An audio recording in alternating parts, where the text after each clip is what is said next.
안녕하세요. 법무법인 효성의 신정 변호사입니다. 안녕하세요. 법무법인 효성의 김현 변호사입니다.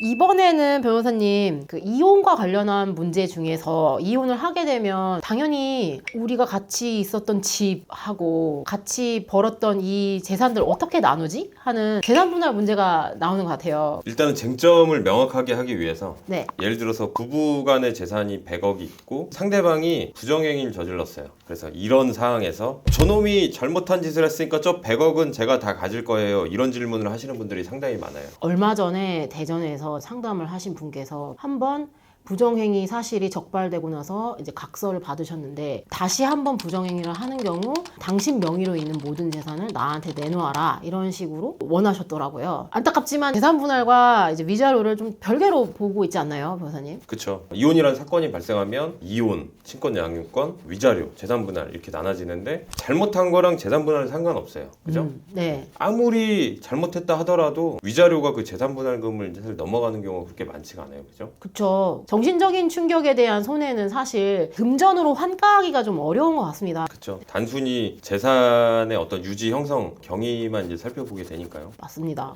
그래서 사실 이혼할 때 가장 중요한 건 재산 분할이에요. 예를 들어서 과거에는 이런 게 되게 많이 문제가 됐죠. 집에서 밥만 하고 있는 이 내가 무슨 돈을 내놓으라는 거야. 그냥 바가지나 하나 가지고 나가. 그런 얘기가 있었죠. 가부장적인 사회에서 남성 위주로 이제 소득 활동을 하다 보니 남성한테 이제 재산이 축적이 되고 그렇게 사회적인 시각이 형성이 되면 당연히 이제 여자는 상대적으로 소득 활동을 하지 않는다라는 측면을 보게 되면 그걸 그렇게 보지만 그렇지 않죠, 변호사님? 그렇죠. 사실은 재산의 어떤 기여라고 하면 형성하는 데 기여도 할 수 있긴 하지만 유지하는 데 기여할 수도 있잖아요. 네. 그래서 가정주부라도 사실 유지하는 데 당연히 기여를 하죠. 그렇죠. 이 재산과 집을 잘 지키고 뭐 적금을 모으고 이런 행동들이 이 재산을 유지할 수 있게 해줘. 왜냐면 이 적금 모으고 생활비 소득 활동 잘 모으지 않으면 이 집을 뺏어 써야 되잖아요. 이 집을 뺏어 써서 집은 좀 더 작아지고 이렇게 되면 나중에 부부의 재산은 없어지는 거잖아요. 이렇게 하지 않고 잘 형성할 수 있었던 것은 누군가의 재산 관리가 있었던 거죠. 그렇죠. 그러니까 집 안에서 가사 활동만 했다 하더라도 우리가 소위 말하는 내조라고 표현하잖아요. 이게 뭐 적절한 용어인지 모르겠지만 가사 노동의 가치도 있으니까요. 그렇죠. 네. 왜냐면 집안에서 어떤 가사 일을 하지 않았다면 가사 일을 하기 위해서 산술적으로만 봐도 그 일을 할 사람을 선발을 하고 고용을 해서 또 돈이 들어갈 수도 있는 문제잖아요. 네, 가사 노무미가 필요하게 되겠죠. 그렇죠. 네. 물론 이렇게 비교할 바는 전혀 아니긴 하지만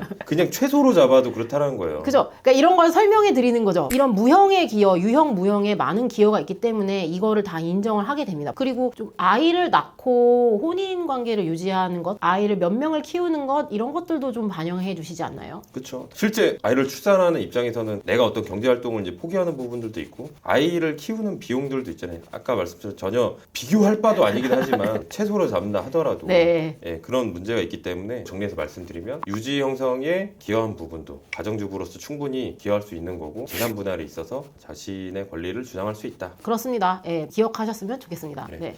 그래서 통상적으로는 재산이 일반적인 재산 정도 있다라고 했을 때 맞벌이가 아닌 가장이 이제 돈을 벌고 한쪽은 이제 가사일만 하는 집안 같은 경우 한 10년 정도 혼인 생활을 했을 때 통상 뭐 재산 분할 비율을 한 50% 정도로 잡죠. 그쵸. 아이도 있으실 거고요. 그 다음에 아이가 없다 하더라도 그 정도 가정이 이제 유지가 되셨다면 서로 노력하고 헌신한 결과입니다. 10년 정도 서로 모르는 남이 함께 살았다는 것은 서로 노력했다라는 증명이라고 할 수 있고. 그렇죠. 혼인하면서 적당한 신혼집을 구하시고, 네. 그 정도의 어떤 삶이라면 지금 말씀드린 어떤 기준으로 움직이고 뭐 네. 예외적으로 혼인할 때부터 재벌 정도의 어떤 뭐 재산이 네. 있다라든지 그런 상황들이 됐을 때는 재산 분할 대상 재산에서 이제 제외되거나 기여도 부분에서 이제 고려될 수 있긴 하지만 사실은 우리가 만나보는 대부분의 이혼 사건은 그런 경우는 그렇게 많지는 않아요, 그죠? 그쵸. 대부분은 특수하게 그 어떠한 재산을 일방의 특유 재산으로 볼 만한 사정은 많지 않고 부부 공동 재산으로 보게 되는 것 같아요. 민법은 혼인 중 일방의 자산은 그 사람의 특유 재산으로 추정하잖아요. 사실 추정은 법률께서 하시는 거고 실질적인 생활들은 어차피 같이 살다 보면 부부 공동 재산이 되시는 것 같아요. 부모님한테 할아버지한테 유산 받은 거, 뭐 상속 받으신 거 이렇게 해서 가정 생활에 함께 쓰시기도 하고 이게 있으니까 저걸 지키기도 하고 뭐 이렇잖아요. 그래서 특별한 사정이 없으시면 혼인 중 취득한 재산은 부부 공동 재산으로 보아서 그래서 재산 분할 대상이 되고 법원에서는 기여도를 좀 이용해서 분할 비율을 좀 달리하시는 것 같아요. 맞아요.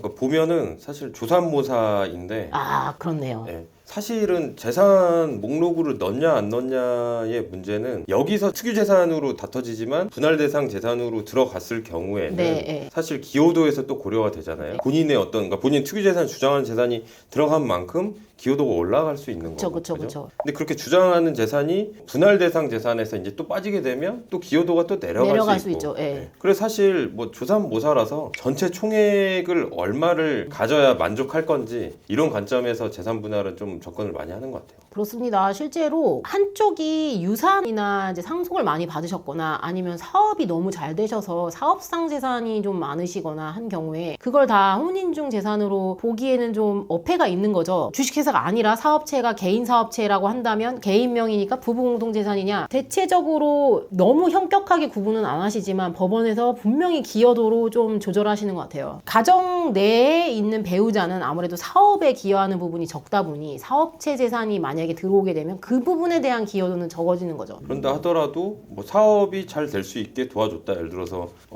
아, 점심도 해다 주시고 점심도 해놔주시고 직원으로 등록하셔서 뭐 백업도 하시고 백업도 하시고 세무 회계적으로도 뭐 이제 도움을 주시기도 그쵸. 하고 사실 그런 것 같아요. 부부라서 너 일 내 일이라고 생각하지 않고 사시잖아요. 우리 일이라고 생각하고 사셨던 부분들이 있어서 그런 게 있으시면 사실 소송에서 주장하실 수 있는 것들은 많아지시는 것 같아요. 네, 그래서 뭐 재산 분할 관련해서는 작은 거라도 좀 이렇게 생각을 하셔가지고 네. 재산 분할 하다 보면은 좀 애매한 재산 분할 대상 재산들이 있어요. 특히 뭐 예를 들어서 제가 총각 때부터 모았던 적금인데요. 뭐 이런 부분들 그쵸. 얘기하시기도 하고 그건 어떤가요, 변호사님? 그것도 뭐 마찬가지죠. 네, 아까 뭐, 변호사님 말씀하셨던 것처럼 조삼모사일 수 있죠. 예, 그렇죠. 그걸 넣으면은 비율이 뭐 내려갈 수 있고 또 빼면 뭐 올라갈 수 있고 네. 이제 이런 식이라서. 아, 근데 뭐 그런 것들을 가져오자마자 뭐 혼인관계 뭐 얼마 되지 않아서 이제 파탄됐다라고 한다면 낄 여지도 없는 거니까. 예. 어쨌거나 이거라서 되고 저거라서 안 되는 건 아니에요. 그래서 그런 관점에서 또 생각을 해보면 우리가 뭐 퇴직금, 그다음에 맞아요. 연금, 퇴직금, 보험금 네. 뭐 이런 것들이 있어요. 네. 그래서 이런 것들은 이제 어떻게 이제 법원에서 이제 판단을 하게 되는지. 사실 퇴직금이나 퇴직연금 같은 경우에 혼인중 재산으로 보고 있습니다. 퇴직연금이나 특히 이런 군인연금, 공무원연금은 아예 법에 제도가 있어요. 5년 이상 혼인 생활을 유지한 경우에 이혼하게 되면 법률상으로 청구권이 생기시기 때문에 굳이 법원에서 이혼과 관련한 판단을 안 받으셔도 이거는 포함이 되게 연금들은 잘 보호가 돼 있고요. 퇴직금도 역시 혼인중 재산으로 인정됩니다. 왜냐면 그 퇴직금을 형성하기 위한 근로 제공 시기에 혼인의 이런 기여가 있었다라고 보시기 때문에 퇴직금도 이제 대상이 되고 보험금 같은 경우는 약간 이제 제가 제일 재밌었던 지점은 아이들 명의 보험 어떻게 해요? 였어요. 상대방이 우리 큰딸 아이 명의로 이름으로 보험금 뭐 얼마를 이제 적립을 해놨다. 근데 그거 그 사람 거다. 이거 넣어주세요. 이런 경우들이 많았던 것 같아요. 근데 어떠세요? 변호사님, 저는 법원에서 자녀 명의 보험을 부부 공동재산으로 보신 경우들이 없었던 것 같기는 하거든요.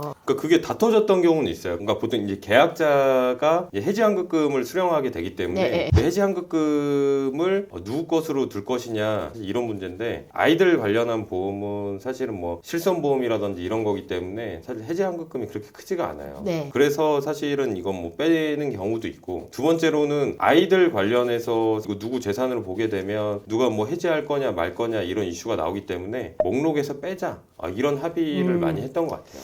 그렇죠. 이거는 합의로서 정하실 수도 있다라고 말씀드릴 수 있겠네요. 그래서 아이들 명의 보험도 그렇고 또 큰딸이나 큰아들한테 준 아파트 그거 그 사람 거예요. 이거 재산 분할에 포함해 주세요. 변호사님.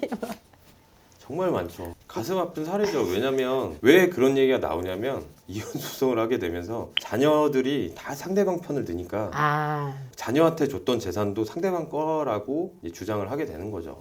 그러니까 진짜 가슴 아픈 사례예요. 근데 사실 뭐 법적으로 말도 안 되지 자식한테 줬는데 근데 그런 얘기를 가지고 재판부에서 혼나는 경우들이 상당히 많아요. 그렇다고 합니다. 여러분 기억해 그러니까 주셔야 될 것 같습니다. 혼난 사람은 진짜 너무 사실 가슴 아플 것 같긴 해요.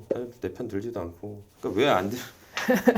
생각해서 아들 명의로 몇 억씩 이제 부동산들을 마련해 주셨는데 그거 내 거라고 다시 얘기하시기는 좀 뻘쭘한 상황이 많다. 네. 그렇습니다. 뭐 일률적으로 답해드릴 수 있는 건 아닌 것 같아요. 맞아요. 예, 일률적으로 이건 이거다, 이건 이거다가 아니라 각 사정마다 법원에서 그걸 보시기 때문에 그래서 다른 사람은 인정됐는데요? 저는 왜 안 되나요? 이게 약간 안 맞는 부분이 있을 수 있어요. 그래서 그런 부분들은 조금 섬세하게, 좀 상세하게 상담을 받아보시면 좋지 않을까라는 생각을 합니다. 맞아요. 이게 또 가사소송에서는 또 일반 민사소송이랑 다르게 꼭 증거가 있어야만 인정하는 것도 아니잖아요. 그쵸. 이제 법원에서 경험칙으로도 많이 봐주시는 것 같기도 그쵸. 하고요. 네. 그리고 납득 가능한 부분들이 있는지, 그리고 사실 가사조사라는 제도를 하잖아요. 마치 법원인데 수사하는 것처럼 내가 이미 변호사든 개인으로서든 서류를 제출했는데도 불구하고 가사조사관을 통해서 가정생활을 다시 들여다보시려고 하거든요. 그런 제도들도 있어서 무조건 증거가 명확한 것이 아니라 하더라도 경험칙상 있을 법한 사정들은 반영을 많이 해주세요. 맞아요. 뭐 부부 관계에 있어서 모든 걸 뭐 증거를 남기면서 하지 않잖아요. 네. 야 이거 네 명의로 하지만 이거 내 돈 들어간 거야 이렇게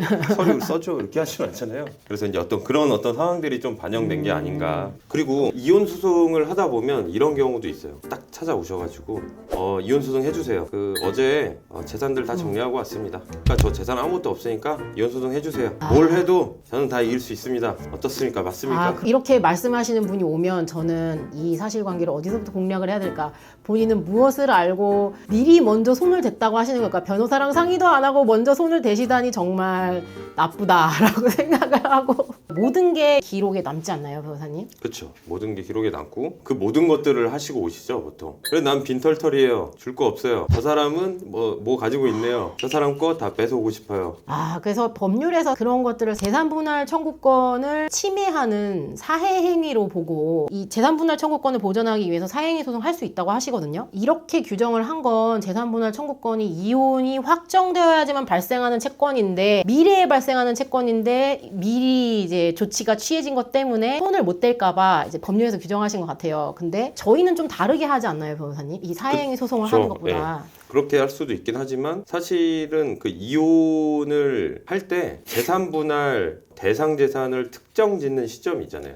그쵸. 저희가 재산분할 대상 재산을 법원에 제출하게 됩니다. 원고 명의 적극재산 뭐가 있고 피고 명의 적극재산 뭐가 있고 속재산 뭐가 있고 이렇게 제출하잖아요. 그 제출하는 것들이 혼인 전 기간을 제출하는 게 아니잖아요, 변호사님. 그쵸. 그래서 그 특정 시점이 있습니다. 그걸 뭐라고 하죠, 변호사님? 그게 이제 파탄 시점에 네. 어떤 재산 그 목록에 대해서 제출을 하게 되고 네. 그 시점 이후에 변동이 있거나 혹은 그 시점 어떤 전쯤에 이유 모르게 돈이 막 인출돼 있어요. 맞아요. 막 1억씩 어떻게 가시더라고요. 1억, 막 3억, 1억 이렇게 빠져나가시고. 근데 그런 돈들이 어떻게 지출이 되었다라는 게 소명이 되지 않으면 아까 말씀드린 그 특정 시점에 그 재산은 있다라고 보고 판단을 하게 되잖아요. 네, 내가 옛날에 친구한테 돈을 빌린 게 있어서 갚았다. 그래서 친구가 가압류했다. 그게 진짜로 하더라도 힘들어요. 네, 그죠? 맞아요. 빌렸으면은 사실은 그간의 어떤 빌린 사람과 빌려준 사람이 하는 행동들이 그간의 어떤 과거의 역사 속에 있어야 되잖아요. 있어야 되죠. 그렇죠. 채권자가 보여줄 행동, 채무자가 보여줄 행동이 있었는가. 일반적인 상황이라면 당연히 있어야 하는 질문에 대답하시지 못하는 경우들이 많습니다. 맞아요. 갑자기 나 안 갚기로 한 것도 갚겠다, 누구 주겠다 이렇게 만드시는데 절대 쓸모없고 상대방이 그렇게 나온 경우 저희가 다 공격해서 다 무효화시켜서 재산분할 다 편입시켜가지고 재산분할 받거든요. 그러니까 그렇게 하지 마시고 차라리 기여도를 다투시는 게 나을 것 같아요. 맞아요. 충분히 설명돼야 되고 그게 납득되지 않으면 인정될 수 없죠, 본인의 그런 주장들이. 그래서 지금 드리고 싶은 말씀은 쓸데없는 조치하지 마시라. 네, 쓸데없는 맞아요. 조치하지 마시고 변호사와 상담을 먼저 받으시기를 바라겠습니다. 오늘 또 재산분할 관련해서 많은 얘기 나눠봤는데요. 저희 또 재밌는 또 주제로 또 찾아뵙도록 하겠습니다. 네, 네, 감사합니다.